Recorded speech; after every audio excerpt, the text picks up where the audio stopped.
7 धावा आणि 2 चेंड. आपण प्रत्येक क्षणाक्षणी टीम मिटिंग घ्याल तर आपल्याला अंतरामध्ये सेमीफायनल फायनल खेळवावी लागेल, त्यामुळे थोडंसं सहकार्य करा. यावेळेस पुन्हा एकदा बॅक टू बॅक मोठा फटका, बॉल जाईल प्रेक्षकांच्या भेटीला. आता ज्या ठिकाणी स्टँड आहे तो म्हणजे टीम चिखलवाडी. 2 चेंडू स्ट्रायकर एंडला बॅट्समन अजित गोलंदाजी मार्कवरती सौरभ. यावेळेस स्विंग एन मिस, मात्र सामन्याचं होत्याचं नव्हतं केलं. अंतिमचा बॉल एकट्यासाठी 5. ओहो, यावेळेस टायमिंग चांगलं आहे, मिडलिंग चांगलं आहे, ऑन साईडला बॉल जाईल.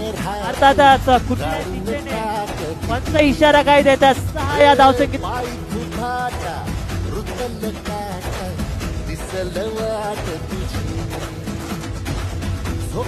आशा चालत राहतो काढून टाक.